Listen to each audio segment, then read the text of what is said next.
We've been spending quite a few days now on the trail through the Canning Stock route, and it's time to do both our daily and thorough inspection of the vehicle. Lots of corrugations, lots of shaking, lots of things that can break. Well, we've heard so many people en route who've lost roof racks, who've had shock absorber problems, especially shock absorber problems. You know, the corrugations are really, really hard on shocks. People don't let tyres down to the right pressure, and most of all, things work loose. We've had a few squeaks and a few rattles, but generally you need to go around the vehicle, and every day you do your daily check, but a more thorough check after how many days we've been, 6-7 days, over some really tough corrugations. So things generally will rattle loose. The things I'm going to look at basically are under the bonnet to start with, and then you look at anything you fix to the vehicle, roof racks especially, anything that's tied on. Even bull bars come loose. Suspension, bolts underneath to tighten suspension. Get spanners on there and just make sure that they're nice and tight. Battery brackets, that's a common one that often breaks. People make very insecure battery brackets. It's a thin little bar, 6mm posts holding that whole battery, which probably weighs 15-20 kilos. And over roads like this, that just breaks. And then of course, if you haven't covered the positive terminal, you've got a battery that could short out on the bonnet. So little things, and really it's about preparing the car and learning from the things that you find loose. Because the things you find loose are telling you something. We found the snorkel screws work loose. You know, so just tightening little bits like that will tell us that when we go back, make some notes and make sure that those are secured or built into a checklist that you're going to do on a weekly basis, or if you've done, like as we did today, we drove through a lot of grass, and the center grass section was a lot higher than we've seen. So I'm going to be checking in under the radiator, just to make sure it hasn't sucked in grass between the air conditioning condenser and the radiator itself, which can lead to all kinds of problems.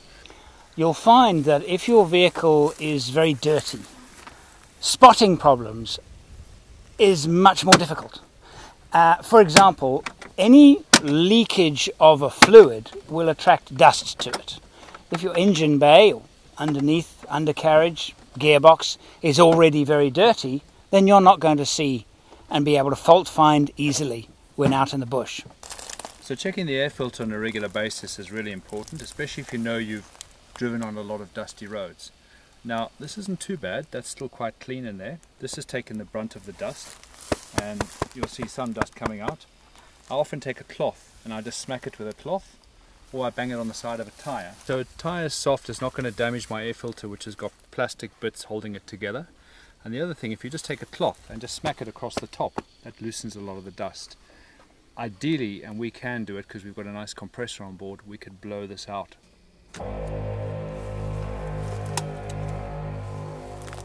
The compressor we've got in the back is the ARB twin compressor. It's got a nice tank that gives us a bit more air than normal. And I'm blowing from the clean side out first.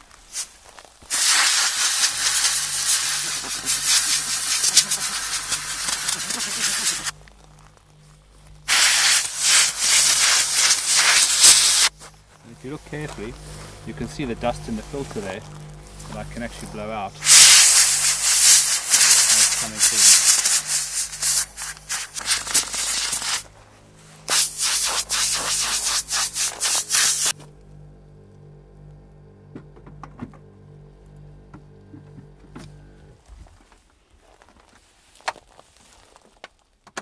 So the other part of our daily checks is normally to make sure your coolant is on level. This is the extra auxiliary fuel filter, which is fitted for the V8s here, down to a 0.5 micron filter. So we're really trying to make sure that no dirt of anything less than 5 microns would get through that filter. It really does protect the fuel system. So it's basically a second auxiliary fuel filter. It's got a clear glass bowl at the bottom. So I try and take a good look, and you can see the glass bowl down here. It's a really good indication to see if there's any bad grit or anything that's settled on the bottom. Brake fluid, clutch fluid, looking good. Power steering fluid. Just work your way around the engine in a nice methodical sequence. Hoses look good. Battery terminals. These terminals can come loose, so always put your hand on just to make sure that they're nice and firm. That's all I need to know, that it's tight and firm. This one you can see is covered. Battery brackets in place. These are auxiliary brackets that have been put in. They all look okay. I also checked to see that the cooling fan has not got any chips or cracks in it. Sometimes a stone comes up and it can actually damage the cooling fan. Once the fan's got a piece out of it, it's unbalanced. And an unbalanced fan sets up a vibration which damages water pumps and any pulleys. So that needs to be okay, and you need to make sure the belt is all okay. It's a new motor, so the belt's not going to be a problem. So I'm more interested in the cooling fan. Next I need to make sure that the radiator, this is the air conditioning condenser, that looks pretty clean. What people don't see is underneath, and right underneath, now this is more difficult to get into because it's got a bash plate here, but right underneath between the radiator and the air conditioning condenser is where the grass gets sucked in. Now, judging by the radiator here, there's not much grass there, so we didn't knock off much grass on our drive. Looks pretty clean. So a soft brush, be very careful of blowing high compressed air through any air conditioning condenser or radiator. Dust, yes, so if you're going to blow it, keep the pressure gun a bit away from the condenser. Sometimes even take the grill off if it's got a lot of grass. But it's really important to get that grass cleaned out, because that's going to really, for one thing, it reduces the heat efficiency of the cooling system. It's not able to cool the engine properly. All that grass choked in, and of course then the dust sets in there. You lose a big percentage of cooling on the radiator cooling system. So if you find that the condenser is choked with grass, the worst thing you can do is go and spray it down with water, especially if you've got grass seeds which go in there. The seeds tend to swell, and that can cause a real problem. So I take a soft brush. I used to get bottle brushes. It's like on a bit of wire. That also works in between the radiator and the air conditioning condenser. You could get up between and clean that a bit. You can blow down between this foam here. There's a piece of foam here, and you can get an air line between there, and if necessary, move the radiator back. But really, by looking underneath, you should see if anything's got in there. And of course, when you come back from a trip, do a more thorough inspection, and if need be, take the radiator out and have it properly cleaned from grass seeds. Okay, so these shocks are brand new. It's the BP51s, and I would look carefully to see if there's any oil leaking anywhere, because that's going to tell me if there's a problem on the shock absorber. Once the shock absorber starts leaking oil, then you've got a problem on it. So far, you're going to find that on the actual shaft of the shock absorber, which is the steel chrome shaft, that's where the oil is going to run down. Now these are inverted shock absorbers, so the shaft's at the bottom, and sometimes you see the shaft sticking out at the top. It's important that you make sure that where the shaft is coming out of the reservoir of the whole canister, this being the canister, the shaft coming out at the bottom on this case, make sure there's no oil leaking there. It's another reason to make sure that you keep this all clean, because any oil leaking from a shock absorber is telling you a story. Basically, the shock absorber is starting to fail. Okay, again, we've got leaf springs here, and leaf springs need to be tightened up. You've got the U-bolts, two U-bolts which actually hold these spring blades to the axle.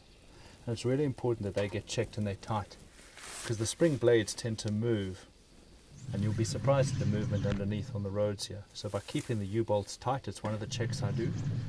You'll notice on most of the bolts that we've put on the suspension, when they fitted, they had a little bit of blue paint, which was just marking the nut. And that basically is telling you if the nut's coming loose or the bolt's coming loose, there's a blue mark on the washer and then a corresponding mark on the bolt there. So I just have to look at that to know it's tight. And that's really a good little indicator and a tip to make sure your bolts are tight. From here, I just check exhaust mountings. I put rubber mountings on the exhaust, and I'm also checking that there's absolutely no grass collecting around the exhaust, especially further up. Generally, the more often you get under the truck and check it, the quicker you're going to find problems that could lead to breakdowns. I remember many years ago in the Kalahari, and I was filming a video called Working in the Wilderness. I was driving a Mercedes-Benz Geländewagen. My cameraman was in his Land Rover behind me, and I thought, oh, the grass is quite long here. Good time to talk about fire and grass being caught around the exhaust pipe. You know, defenders are generally not bad at this. Got a little bit of on the back here. It's not bad, but Be careful, sweetie. Yeah, on the prop shaft. Here's a whole heap for you lot. Pull it out here. Yeah, it's not just a joyride, you know, kids. Yeah. It's not on there, but I need to get a stick or something and pull all the stuff. You know, the idea is to get to know your vehicle. Once you've done a couple of trips like this, you know where it tends to catch. If you've got a new vehicle, unfamiliar vehicle, be very thorough. Yeah, I've got a problem here. I need a stick.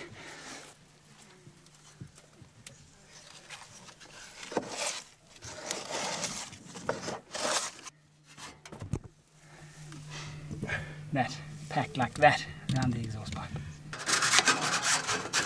That's a lot of grass. And I stopped the vehicle and I got on the radio and said, Steve, you're going to need to be close to me there. Get out the camera. I'm going to talk about the exhaust. I'm going to walk around to the back of the vehicle. Said, yay. He was all ready. I waited and saw him in the mirror.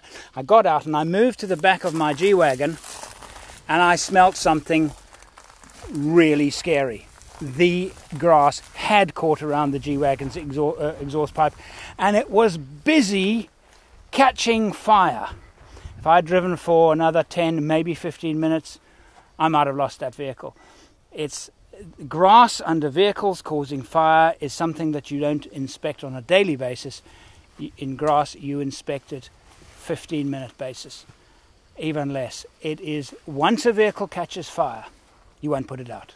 And in fact, the vehicle burns so fast that it can be catastrophic before you know it. So, Paul, you said you found something worth seeing? Okay. Have a look underneath here. And this Yeah. is exactly what we're talking about here. Right around the gearbox here, all the grass is caught. Okay, there you go. That's a typical scenario underneath the exhaust pipe.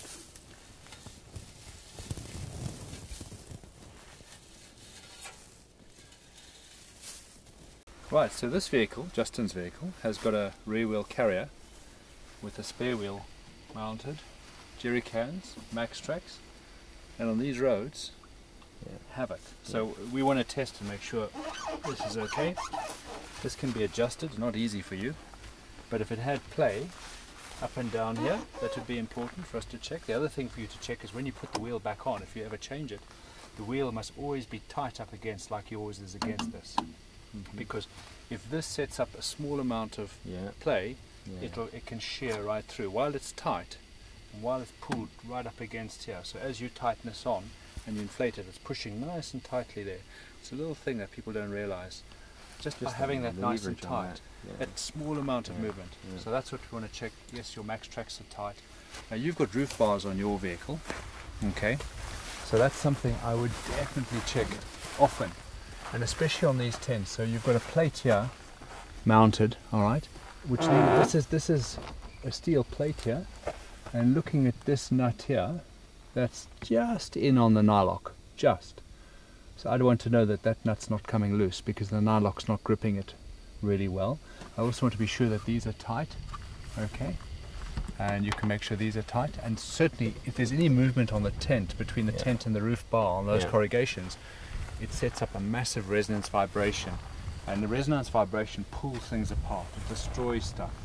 Your awning bracket here, this one again, you know, just to make sure that it's nice and tight, because you've again got nylock nuts, but the bolt actually needs to protrude the nylock nut, because then you make sure the nylock, the actual plastic bit in that nut's doing its job. And that's why anything fitted to a car, using nylock nuts, and take a bottle of nut lock with you. So if stuff starts coming loose, you can put a bit of thread lock, tighten it down and make sure it stays tight. So that on this is really important. Lovely spotlights, and the reason I really like them, because when I look at the brackets, they've been so well made, they're really strong. A lot of people don't get this, but these brackets, not only are they strong, they're well mounted. Now you'd need to make sure the bolts on the side here again are nice and tight. Okay, it's just a quick check. You know, literally that's all it takes. It's tight. And aerials. You know, these aerials come loose and set up a vibration. Bull bars on these trucks move a huge amount. So again, tightening on those bolts on a regular basis is important, especially since we've gone. Again, engine bay is clean, but you see this having fallen off. Now I want to make sure that that goes on and it's tied on with a zip tie. Again, checking battery brackets are tight.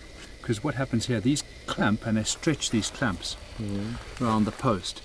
So people tighten them up and then they forget that actually that's stretched, and then you find there's movement. And also to make sure when you loosen this, push it right down to the bottom of the post, because it gives it, the post is tapered. So if it goes right down to the bottom of the post, it will actually be tighter. And what's the advantage of having that on? Why is that so important? If this breaks, okay, this is a pretty substantial battery bracket. It's an M8 bolt. A lot of people use very thin bolts. Again, this one here as well, that's really substantial. If this had to break, you've got some padding here. A lot of bonnets don't have that. So if the battery breaks loose and it can start touching anyway, you're getting a direct short. And a direct short means a fire. It's not fused. When the battery is earthed and it touches the body, it's a direct short. So it's not just stops the car, actually it's a fire risk. It's a fire risk. I mean, basically that's the biggest risk you have. Loose batteries are really dangerous in cars. Again here, okay, so making sure that these are tight. Now what I like to do with bolts like this, because there's no washer on there, it's not an eye lock, I put a bit of Sikaflex. It's a sealant or a bit of silicone on the thread, there and there, and then I know it can't come loose. Or mark it, so if you see that, it's not going to come loose. It's little things like that. So again here, checking the, see that's loose, okay? That's loose. So that's exactly what my point is. These stretch, and that's been tightened, so what you'll do is loosen it, knock it down, tighten it again. But in time replace that. They're not, these are not great clamps, they tend to stretch. It's like anything, and then make sure that's fixed on properly. That's just been sitting there all this time, hasn't shaken off? Just been. Okay, so I can get my hand in underneath here. Clearly there's the radiator, okay, and the air conditioning condenser tucked a bit higher up. This is where I'd look in to see if there's any grass. If you would like to be part of what I do and help me make more videos, support me on Patreon. Click the Patreon button on the screen now.